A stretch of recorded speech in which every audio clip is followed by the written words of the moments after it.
네, 총선 D-33 오늘의 정치권 현안 짚어보겠습니다. 정호김, 김영주 전직 의원 두 분 모셨습니다. 어서 오십시오. 안녕하십니까?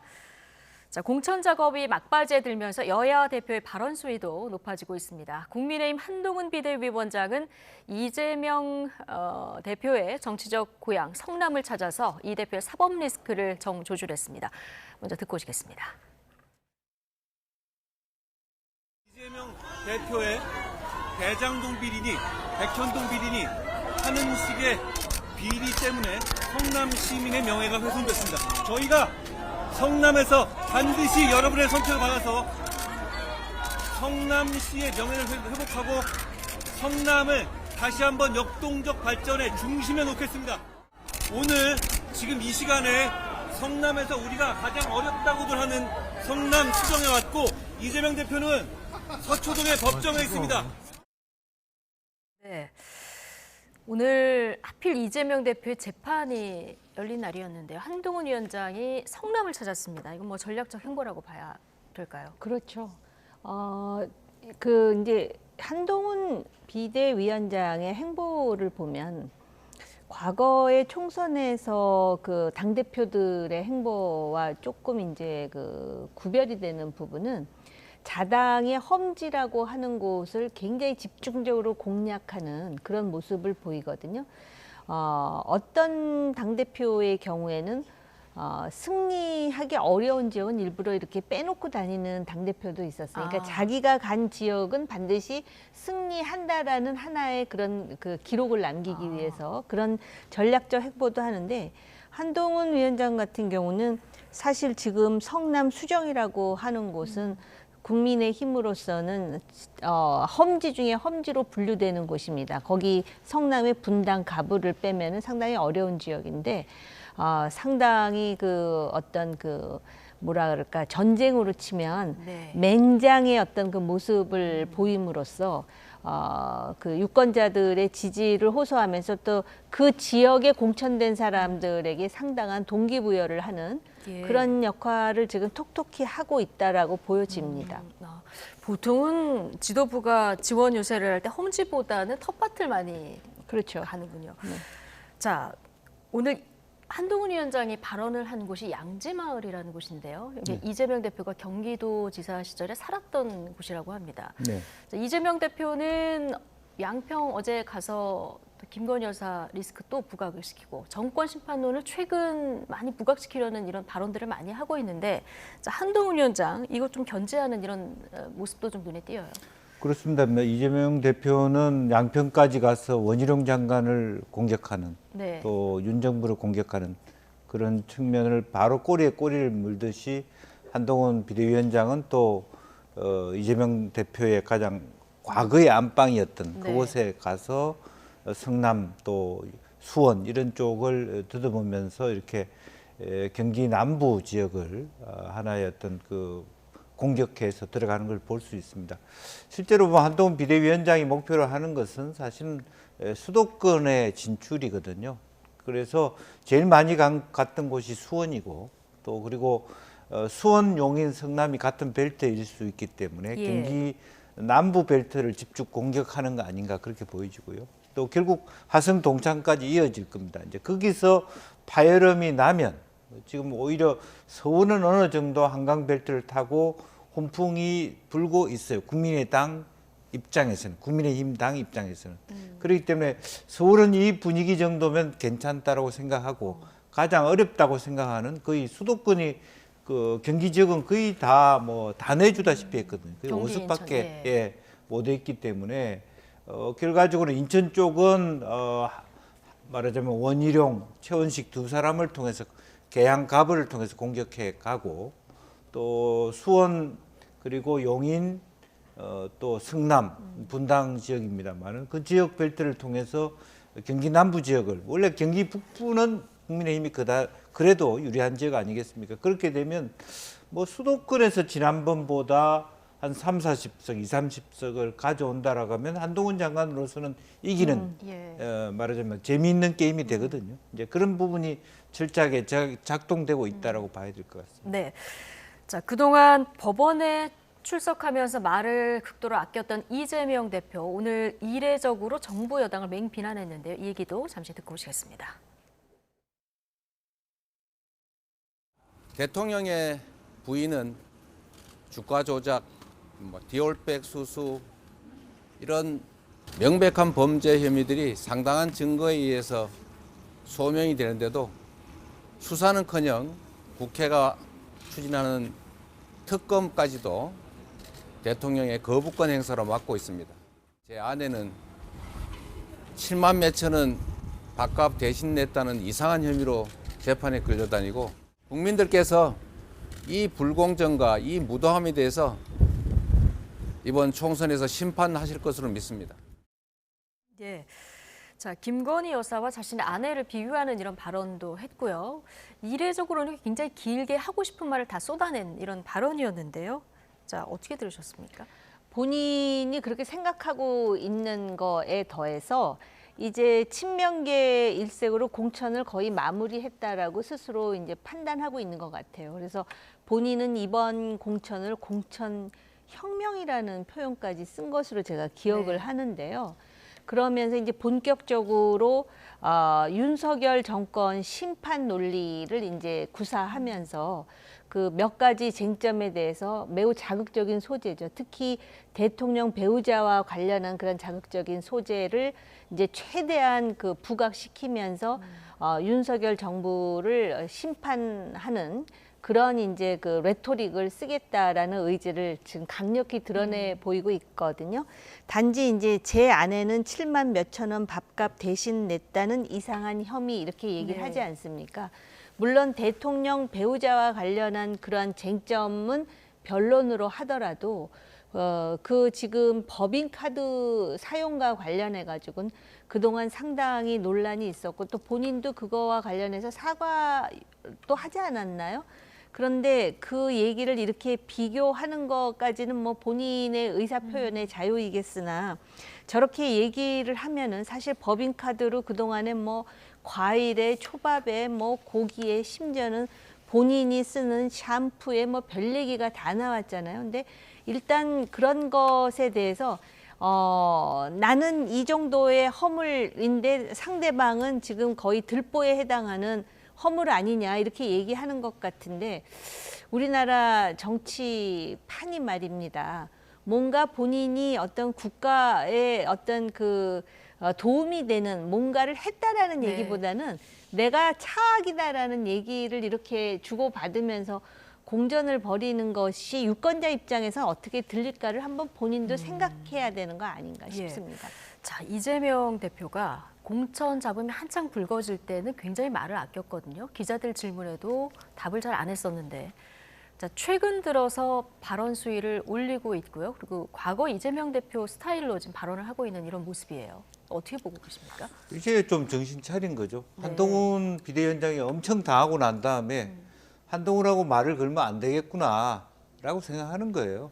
결론적으로 지금 현재 그 이번 중간 윤석열 정부의 중간평가 선거대로 공세적으로 선거를 치러야 될 민주당이 수세에 몰려서 도망다니는 꼴이란 말이죠. 사실은 뭐 조국 혁신당에서 얘기하는 하객진 이런 것도 매우 부적절하다고 봅니다. 쳐들어가야 되는데 쳐들어오는 걸 막을 생각을 하고 있는 그런 입장이라서 적절하지 못했고요.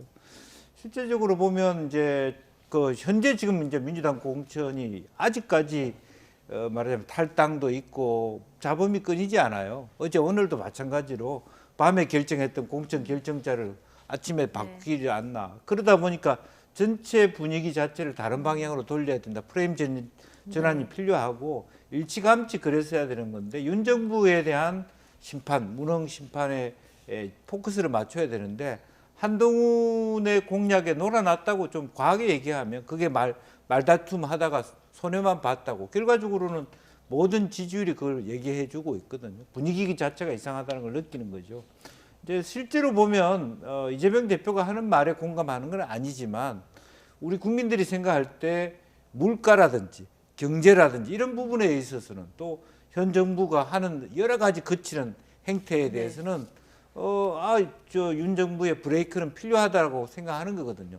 그렇다고 해서 민주당을 잘해야 된다라고 보는 건 아닙니다. 잘하고 있다고 보는 건 아닙니다. 양비론에 갇혀 있는 건 사실인데 조금 더 이제야말로 저런 얘기를 할 것보다는 조금 더 오히려 당에 있는 그 정조위 수준에서 정책적인 반박을 해서 한다면 네. 국민들이 한 번 더 지켜볼 거예요. 그런데 아직까지 우리 집사람이 한 7만 원짜리 갖고 한 건 억울한데 이런 얘기하는 거 그거로 갖고 이게 해결되는 문제는 아닙니다. 다만 최근 언론에서 얘기했듯이 대선 기간 동안에 배우자실 부실장 이야기를 대놓고 언론에서 김혜경 비서라고 얘기하는 것이 굉장히 불쾌할 수 있겠죠. 마치 네. 뭐 말하자면 그 경기도청의 5급 비서관을 마치 공천 그런 사람을 공천 존나하는 정도의 착각을 할 정도니까 이제 그런 나름대로 본인도 억울함이나 부글부글 끓어오는 네. 부분을 저렇게 표현했지만 지금 상당히 많이 수세에 몰려 있는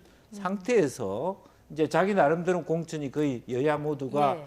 한 80% 90% 능선이 넘어갔다라고 하는 차원에서 프레임 전환을 시도하는 거 아닌가 그렇게 보여집니다. 예. 자, 억울함, 수사의 불공정성, 자, 이런 것보다는 민생 관련 정책을 좀 많이 내는 것이 전략이 되지 않을까. 중간에 이제 이런 조언도 좀 해주셨는데요. 자, 오늘 여야 대표 간의 공천 관련한 비방정도 있었는데요. 저희가 그래픽으로 좀 정리를 해봤습니다. 보실까요? 자, 여당 공천. 특검법 재표결이 부결된 다음에 김 여사 방탄이 끝났으니까 사냥개를 사냥한다. 그래서 건생고팽이라 불린다. 이런 얘기를 지금 이재명 대표가 했고요. 한동훈 위원장은 이분은 말을 만들어도 참 재미없게 만든다면서 대한민국 역사 이래 지금 이재명 대표가 하는 막장 공천 이런 공천을 보신 적이 있냐. 자, 이렇게 오늘 말을 주고 받았는데 자, 여야 공천 거의 막바지에 접어들었는데요. 두 분의 짧은 평가 좀 듣고 가겠습니다. 정호김 의원님. 네, 뭐 어차피 총선 때 이렇게 당대표들이 험악한 말을 하는 것이 4년마다 있어 왔던 것 같아요. 네. 기억을 더듬어 보면. 그런데 지금 33일 남았거든요. 근데 예년의 경우에는 33일 정도 남으면 거의 이제 상황이 이렇게 굳어지는 경향이 있는데 아직까지 그 비례대표 공천이 남아 있고 예. 또 그 지금 민주당의 경우는 당 대표 리스크가 여전히 있지 않습니까? 그러다 보니까는 지금 그 현장에서의 상황에 대해서 아직은 속단하기는 조금 빠른 그런 상황이라는 것이 다른 총선 때하고는 조금 차별이 예. 되는 그런 상황이라고 보여지는데요. 근데 더 이제 그 우리가 주목해야 될 부분은 저렇게 서로 거친 말을 주고받더라도 만날 때는 만났었거든요.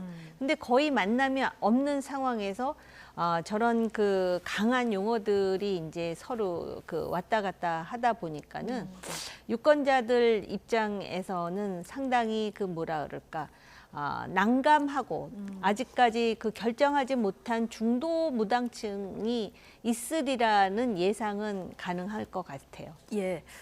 김영주 의원께서는 여야 공천 쭉 지켜보시면서 네. 어떤 부분을 좀 얘기하고 싶으십니까? 우선 뭐 지난번에는 국민의힘이 너무 많은 혁신 공천을 해서 망했어요. 지난 총선에서요. 네. 그러니까 지금 그런데 지금 이제 국민의힘에서 혁신 공천 안 한다. 현역 교체율이 낮다. 35%밖에 네. 안 됐다. 근데 지금은 오히려 현역 교체율이 지난번과 똑같이 네. 적을수록 유리한 조건인 것 같습니다. 예. 그것은 아마 김건희 여사 때문에 어쩔 수 없이 룰이 그렇게 현역에 좀 유리하도록 만드는 부분 혹은 20대, 21대 너무 많이 교체를 했기 때문에 교체할 사람도 별로 없는 것도 사실이거든. 예. 또 그런 것이 우연적인 부분인데 왜 그것이 이번에는 오히려 통했나라고 보면 아직 결과는 모르겠습니다만은 결과적으로는 여야 모두가 분당 상태에 와 있잖아요. 그러니까 이준석 대표가 와 있고 이낙연 대표가 밖에 나와 있을 때는 국민들은 오히려 안정을 희구할 가능성이 많습니다. 매우 어지럽기 때문에. 그리고 말은 또 유권자들이 이중적이거든요. 현역 교체론을 얘기하지만 너무 모르는 사람이 왔을 때는 저건 예. 아니야. 역량이 아닌 사람에 대해서는. 그런 이중적 태도를 지닙니다. 그래서 앞으로 남아있는 기간 동안에는 실제 지역구에서 국민들이 체감할 때 네. 오히려 이번에는 말하자면 친명 공천이라 하지만 상당히 많은 교체율을 민주당이 가져갔는데 그 교체된 사람이 지역 유권자들이 생각할 때 지금 현재 교체된 현역 의원보다 더 나은가? 예컨대 박강훈 의원을 김준혁 교수로 바꿨는데 실제로 박강훈 의원은 뭐 공개적이지 않은 데이터입니다만은 일반 시민 여론조사에서 60%의 지지를 받았다는 거예요. 그럼 새로 35% 지지를 받은 김준혁 교수가 민주당을 지지하는 유권자한테 큰 표를 얻을 수 있느냐, 이기는 공천이냐, 이런 딜레마가 있고, 특히 세대 교체에 있어서 제가 바라는 것은 민주당이 운동권 비중을 줄여야 되는데 운동권 비중을 교체하는 것으로 끝났다는 거죠. 전대협에서 한총련으로. 그게 매우 안 좋은 것 같습니다. 그래서 그 결과들이 전체 바람이 있습니다만은 그 바람은 상쇄되거든요. 왜냐하면 현 정부가 실정을 많이 하고 있기 때문에. 그렇지만 민주당도 잘 못하고 있어요.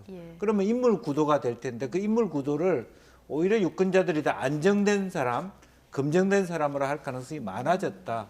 저는 그런 면에서 과연 민주당 공천이 바람직한가? 뭐 친명이다, 사친이다 이건 논외로 하고 현역을 많이 바꾸는 것이 꼭 유리한 전략은 아니다 이번엔 이런 그렇게 말씀을 유리하지 않을 것 같다는 생각을 합니다. 네, 그런 얘기 해주셨는데 또 민주당에서는 현역 교체율이 높기 때문에 우리는 공천 혁명이다 이렇게 지금 얘기하고 있는 상황이라서 유권자의 판단이 어떨지까지는 좀 지켜봐야 될 것 같고요.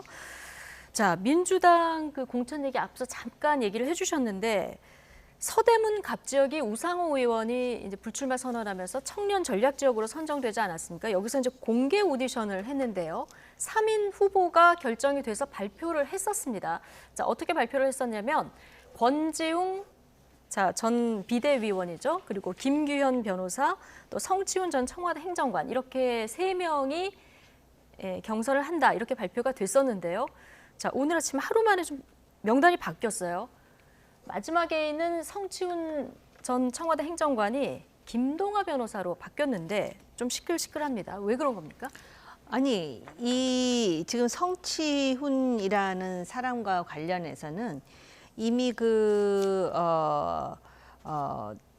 여러 가지 특히 안희정 지사와 관련해서 얘기가 나왔었다라는 겁니다. 그런데다가 하루아침에 바뀌었는데 그 바뀐 상황에 대해서 그걸 발표하는 민주당의 대변인도 잘 몰라가지고 그런 걸 보면은 굉장히 갑작스럽게 바뀐 것이고. 그러니까 성치훈 전 청와대 행정관은 과거 안희정 지사 측 증인으로 출석해서 그렇습니다. 증언을 한 이 그런데 부분이 이제 2차 가해자로 지목이 됐다라는 이유로 밤에 바뀌었는데, 근데 너무 급작스러운 그 교체잖아요. 근데 저게 지금 그렇다 그래갖고 후보로 바꿨느냐면 그건 아니에요. 지금 세 사람이 있지 않습니까? 그래서 세 사람이 지금 경선을 벌여야 되는데 세 사람 중에 한 명이 그렇다는 이유로 바꿨는데 그 교체를 해가지고 새로 들어온 사람이 바로 그 이재명 대표의 대장동 변호사이다 보니까 시끌시끌하지 않을 수가 없어요. 근데 이제 그 당내에서는 민주당에서는 차점자를 올린 거다 이렇게 얘기를 하고 있습니다만. 그렇습니다만은 지금 차점자라는 것도 1, 2, 3등 중에 한 사람을 바꿔서 그 밑에 있던 사람을 올렸다라는 이야기인데 결국은 이 경선을 통해서 이제 그 권지웅, 김규현 그리고 김동아 중에 한 사람을 뽑겠다라는 거 아닙니까?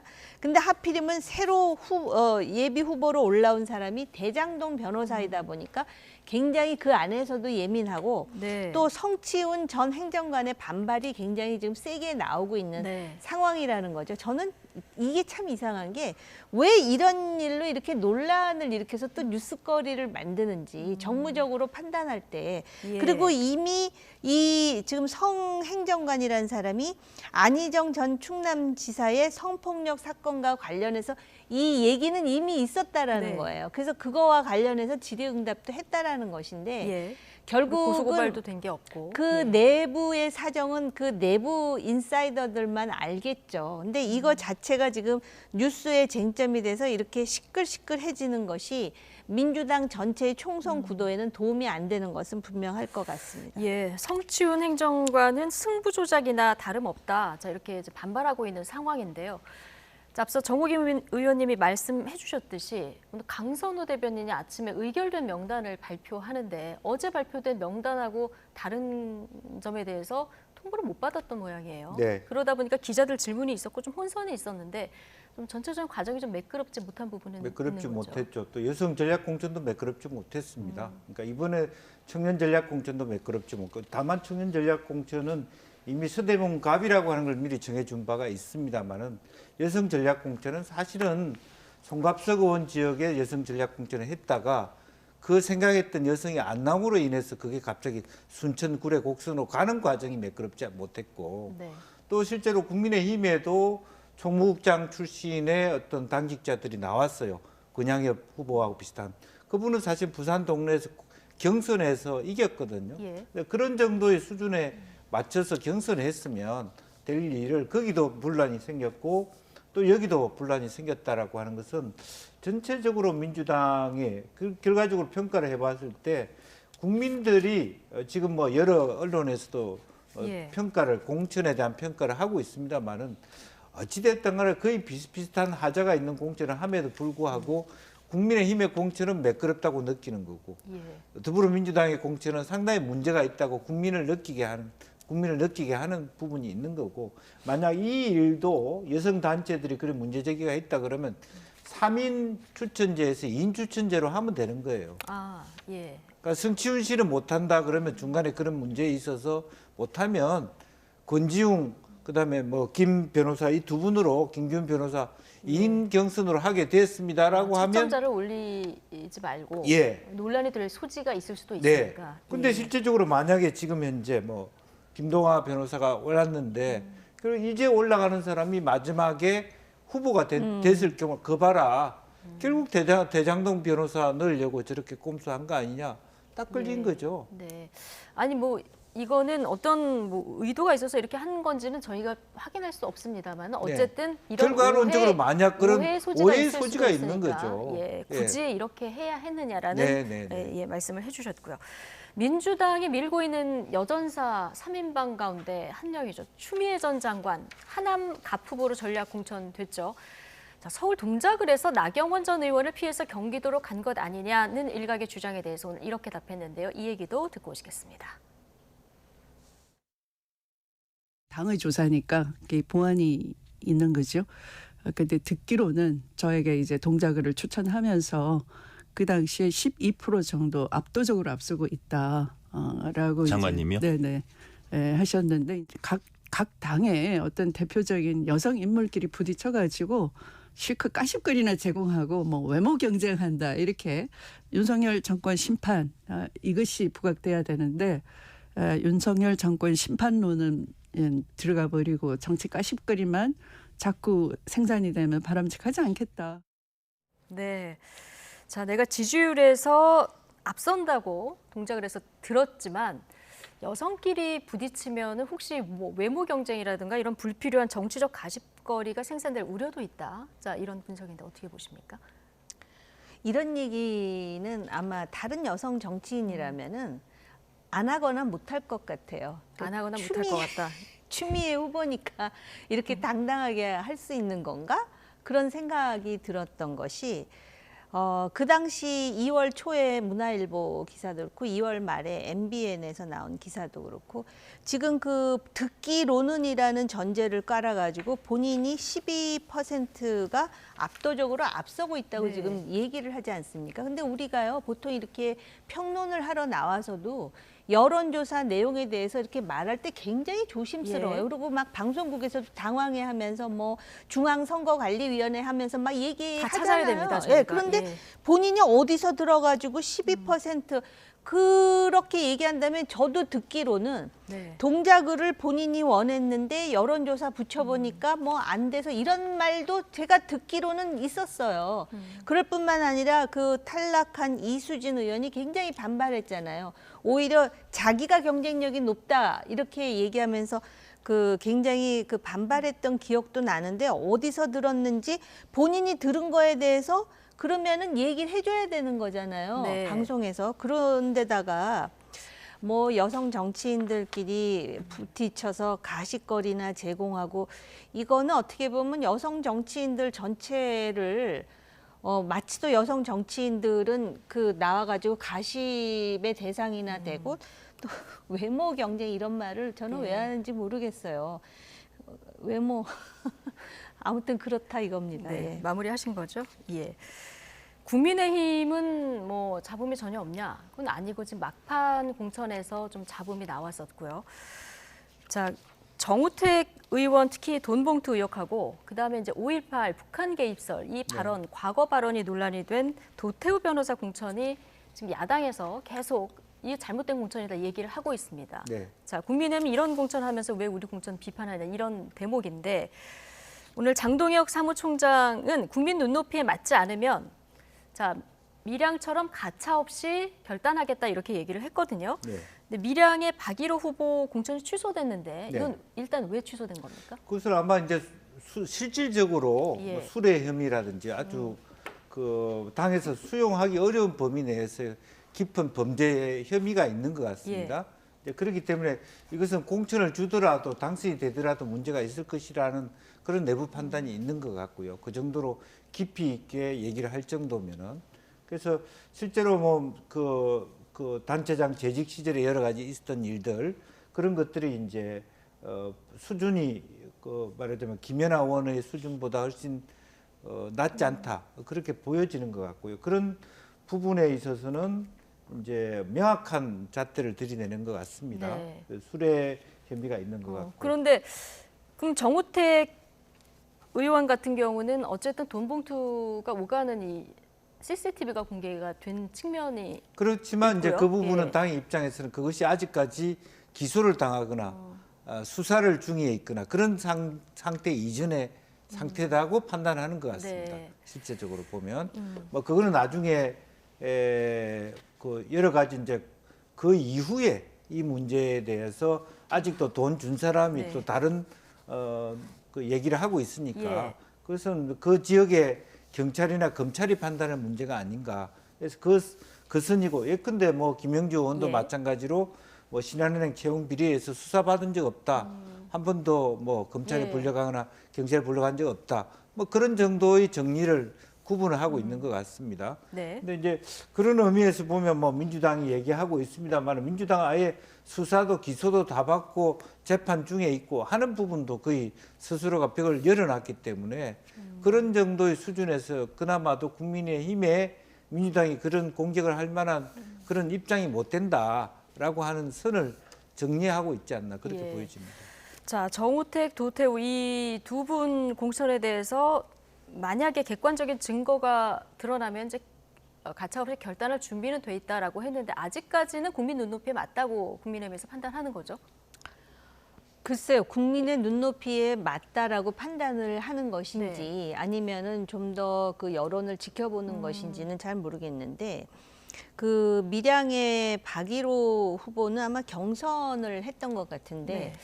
이미 그 경선을 하기 전에 예비 후보로 등록을 하게 되면 보통 공관위에 그러니까 일반적으로 제가 말씀을 드리는데 과거의 전례로 볼 때 이러한 그 시장 재직 당시에 어떤 부적절한 일이 있었다라는 거 아닙니까? 그러면 예. 투서도 많이 들어오고 그랬을 텐데 왜 그게 사전에 걸러지질 못하고 경선까지 가서 경선에서 승리해서 후보로 낙점을 했다가 이걸 지금 다 뒤집으면서 다른 사람으로 지금 이제 그 공천을 한 거거든요. 이것도 좀 그 매끄럽지 못했다라는 생각이 들어요. 그러니까는 네. 늘 검증 문제와 관련해 가지고 왜 이게 제대로 그 여과가 안 되는지 그다음에 정우택 후보의 경우에는 본인은 억울하다고 주장을 하는데 이게 참 난감한 것이 동영상이 나와 있고 또 돈을 줬다는 사람이 지금 계속해서 자기가 몇 차례를 주고 뭐 기록이 남아있다 그러고 주장을 네. 한단 말입니다. 그런데 사실은 그 청주 지역에 지난 그 보궐선거에서 유일하게 당선된 사람이 이제 정우택 의원이다 보니 당으로서는 신중한 것 같은데요. 이것이 다른 선거에 주는 파장을 같이 고려해야 되는 그런 부분이 있고 도태우 변호사 같은 경우도 물론 이제 박근혜 전 대통령의 변호사였다. 그리고 뭐 어쨌든 본인이 경선을 네. 했어요. 그랬는데 이제 5.18과 관련한 발언이 지금 문제가 되고 있지 않습니까? 그러면은 경선을 했고 어쨌든 본인이 발언한 것이지 무슨 지금 어떤 심각한 물론 그 5.18 발언도 심각하다고 느낄 수 있어요. 네. 그렇지만 당이 결정한 바가 있잖아요. 5.18과 관련해서 예. 헌법에 올리는 것에 대해서 굉장히 적극적으로 당 대표인 비대위원장이 얘기하지 않았습니까? 예. 그렇다면 그 도태우 후보가 이 발언에 대해서 본인이 뭐 유감 표명을 한다든지 해서 빨리 이것에 대해서 수습에 나서는 예. 것이 맞고요. 그리고 지금 지켜본다 그러는데 언제까지 지켜볼 것인지 예. 아마 당으로서도 지금 상당히 고민하고 있다라고 보여집니다. 예, 오늘 뭐 심각하게 보고 있다 이런 발언도 나와서 자, 어떤 결정이 내려질지 보도록 하고요. 오늘 한국갤럽 정기 여론조사에서 눈에 띄는 부분 몇 가지 좀 살펴보도록 하겠습니다. 장내 지도자 선호도 조사. 두 분이 늘 굉장히 쓸데없는 조사다 이렇게 얘기를 하는 부분입니다만 네. 어쨌든 국민들이 관심을 갖고 있어서 한동훈 위원장이 뭐 오차 범위 내에서 첫 우위로 처음으로 올라간 거죠. 자, 이런 결과가 나왔는데 최근에 정당 지지율도 보면은 국민의힘 지지율이 좀 상승세기 때문에 같은 흐름이라고 보면 될까요? 그렇습니다. 그러니까 전체적으로 언론에서 아주 비교될 정도로 두 인물들이 많이 비춰주고 있습니다만은 한동훈 비대위원장 같은 경우는 호감도를 높이는 비주얼 모양새들이 네. 화면에 많이 나오고 이재명 대표의 부분은 뭐 사천이라든지 뭐 비리 문제라든지 법정 출두라든지 이런 부분이 많이 나옴으로 인해서 상당히 상대적으로 한동훈 말하자면 비대위원장이 뭐 차기 대선 후보감이 충분히 될 수 있는 예. 정도. 누가 보더라 이번 총선에서 이기면 다음 국민의힘의 대선 주자는 한동훈이 될 수밖에 없을 것이다. 국민들이 그렇게 생각하기 시작했고 그게 구체화되고 있다라고 보여지는 거고요. 예. 또 이재명 대표는 어쨌든 지난 대선 후보였고 그렇지만 점천히 그 필요도가 쌓이지 않느냐. 그리고 예. 또 이번 재판이 상당히 뭐 한 달에도 뭐 6번, 7번 재판을 하는 과정에서 과연 그 재판의 과정들을 다 살아남을 수 있을까라고 하는 꼬리표가 여전히 붙고 있는 거고 공천 과정도 그렇게 순조롭지 못했기 때문에 네. 저런 부분이 생기고 있지 않겠느냐 그렇게 보여집니다. 예. 어쨌든 지난번에 나오신 민주당 패널은 이제 공천이 거의 다 끝났기 때문에 민주당 지지율이 이제 다 앞으로는 변화가 있을 것이다. 민주당 지지율이 변화가 있고 올라간다 하더라도 이재명 대표의 인지도는 높지만 호감도 대 비호감도의 비율을 보는 것이 예. 더 중요하다고 보여집니다. 알겠습니다. 자, 최근 여론조사에서 가장 눈에 띄는 부분. 자, 조국 전 장관 그리고 조국 전 장관이 이끄는 조국혁명당인데요. 일단 조국 전 장관 장내 정치 지도자 선호도 조사에서 처음으로 등장한 겁니다. 갤럽은 아시다시피 주관식으로 그냥 묻습니다. 장내 정치 지도자로서 누가 적합하다고 생각하느냐 그냥 이렇게 묻는 건데 처음 등장해서 3% 이렇게 이제 3위를 보이고 있는 이런 상황인데 이러다 보니까 좀 비례정당 투표를 묻는 조국 혁신당이요. 비례대표 정당 투표를 묻는 여론조사에서도 조국 혁신당 지지율이 최근에 더불어민주연합을 위협하는 이런 상황까지 된 상황이거든요. 이 여론 흐름은 어떻게 보고 계십니까? 더불어민주당과 이재명 대표가 상당히 긴장하고 있지 네. 않습니까? 그래서 최근에 보니까 막 빵을 양쪽에다 들고 몰빵해야 된다 그러면서 지금 막 그 스스로 경계하는 모습을 보여주고 있는데요.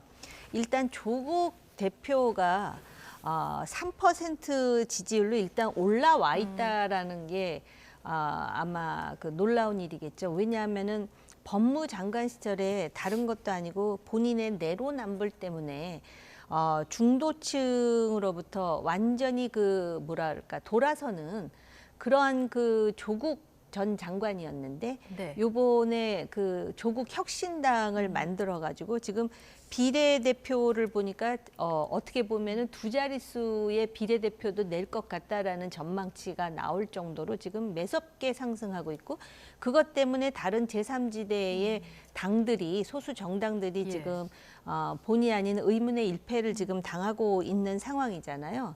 그래서 제가 볼 때는 지금 3%로 시작하지만은 지금 조국 혁신당 그게 저는 뭐 옳고 그르고 이 당위를 떠나서 예. 가만히 보면은 교수였고 민정수석이었고 법무장관이었는데 정치에 있어서 어느 부분을 자극해야 잭팟을 터트리는지를 좀 정확히 알고 움직이는 것 같은 예. 또 어떻게 보면은 제 개인 생각이지만은 굉장히 그 한국의 파퓰리즘에 아주 익숙하게 그럼으로써 지금 지지율을 빨리 견인하는 그런 속성을 보이고 있다라는 점에서 다른 누구보다도 이재명 대표가 긴장할 것 같아요. 왜냐하면 이재명 대표의 이 23% 있지 않습니까?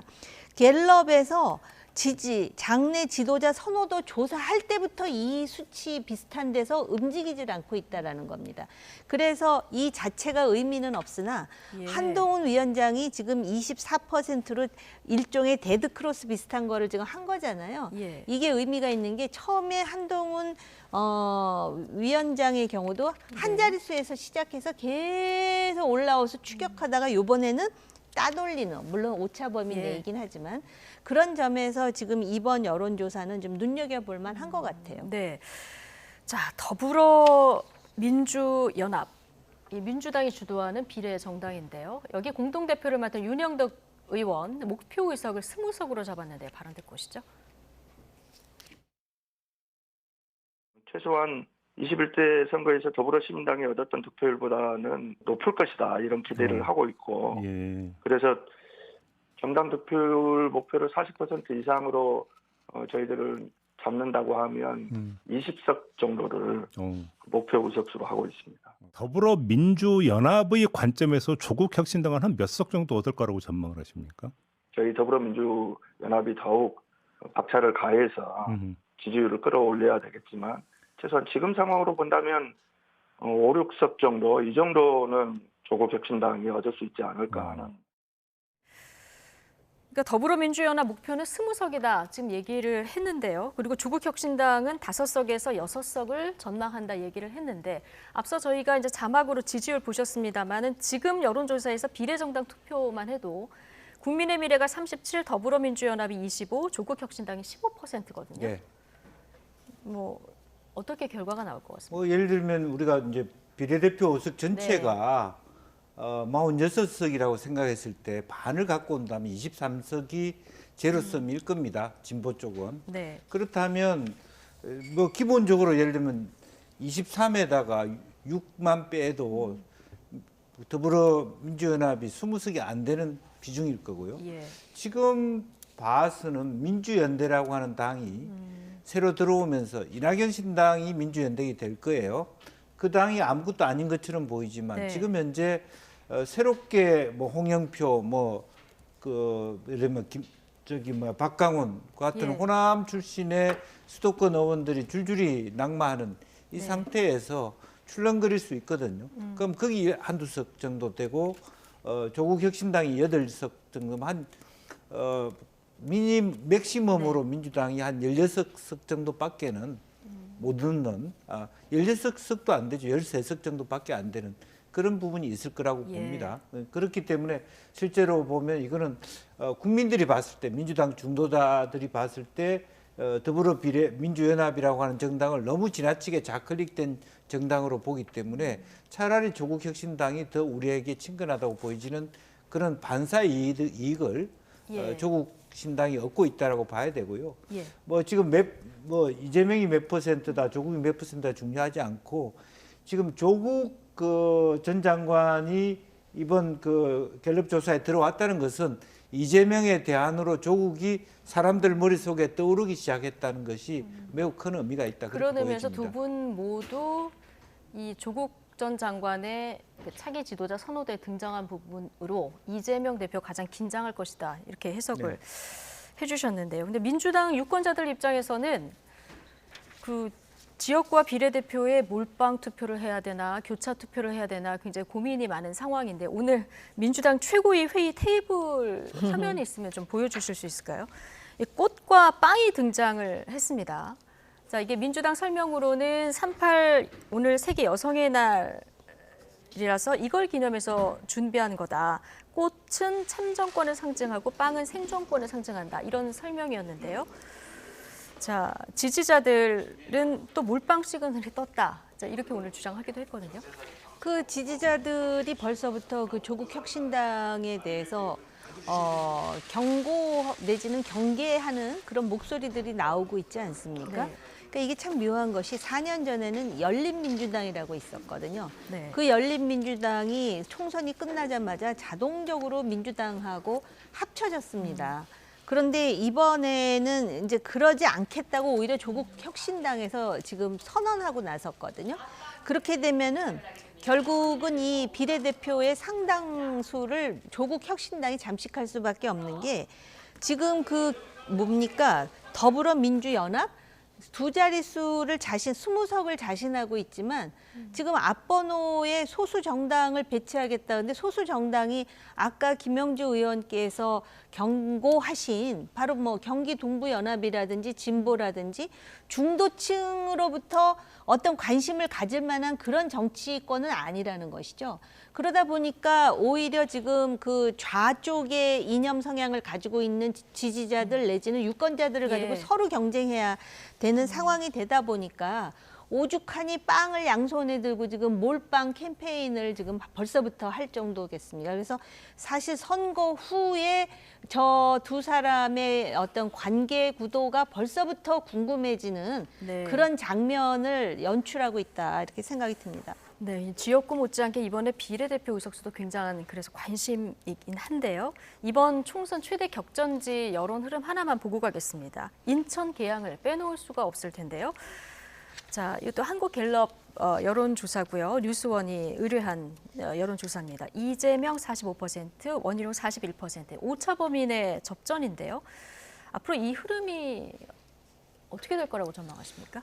뭐 지금 현재 계양, 갑을이 지역구 조정하면서요. 네. 이제 작전동과 계산동이 교체돼서 이건 선거구 조정되기 전에 여론조사인 네, 거죠? 네. 그렇기 때문에 사실은 이제 이재명 대표가 유리한 지역으로 더 많이 예. 흡수를 했습니다. 그래서 원희룡 전 국토부 장관이 상당히 많이 따라오고 있지만 이게 극복하고 이길 수 있다는 건 조금 쉽지는 않아 보입니다. 예. 그럼에도 불구하고 계양갑의 최원식 의원이 사실은 계양을에 나왔던 민주당 의원이었고요. 이제 그런 부분에 있어서 계양갑을이 같이 흔들렸을 때 또 네. 유동규 후보가 1%밖에 안 받지만 마지막에 단일화하고 전체적으로 흔들렸을 때 어쩔 수 없다. 그리고 또 하나는 지금 인천이라고 하는 지역이 특성상 상당히 어떤 북에서 내려오신 분들, 그다음에 충청도에서 올라오신 분들이 많습니다. 그런데 네. 이번에는 어쨌든 충청도 표심이 상당히 어쨌든 윤 대통령과 연관지으면서 긍정적으로 국민의힘에 작용할 가능성이 많다. 네. 이제 그런 측면에서 봤을 때 거의 초박빙으로 가지 않을까 그렇게 보이십니다. 네, 뭐 접전이다 보니까 이천수 원희룡 후보 후원 회장이 폭행당하는 일도 있었고요. 또 주진우 씨는 한동훈 위원장 유세장에 갔다 봉변을 당하는 일도 있었는데, 자 이런 일은 좀 없었으면 좋겠다. 아마 국민들이 그렇게 바라보실 것 같고요. 자, 이 부분 짧게 좀 여쭤보겠습니다. 민주당의 황운하 의원 이번 총선 출마하지 않겠다 선언을 했는데요. 앞서 얘기한 조국 혁신당에 합류하겠다 선언을 했습니다. 비례대표로 출마할 가능성 얼마나 된다고 보십니까? 높다고 보여지는데요. 왜냐하면 어쨌든 본인이 뭐 백의종군하러 지금 그 당으로 들어갔겠습니까? 그러고 지금 어쨌든 조국 혁신당을 황운하라는 사람 때문에 원내 정당으로 만들어줬잖아요. 네. 그 기여분이 있지 않겠습니까? 그리고 4년 전에 그 황운하 경찰청장이었죠. 당시 지방 경찰청장이었는데 그때 그렇게 국회로 기어이 들어오는 그러한 어떤 그 성정으로 볼 때 저는 비례대표에 대한 강한 열망을 갖고 간 거 아닌가라는 개인적인 짐작이지만 네. 그런 생각이 드는데요. 비례대표로 만에 하나 받아서 당선이 된다 해도 지금 울산시장 선거 개입 의혹으로 1심에서 지금 3년을 선고받은 이런 네. 상황이잖아요. 뭐 조국 전 장관도 뭐 2심까지 유죄가 돼 네. 있는 상태고 본인 스스로도 대법에서 언제 나오냐에 따라 2개월짜리가 될지 뭐 2년짜리가 될지 모르는데 지금 현재 조국 혁신당이 정말 혁신적이에요.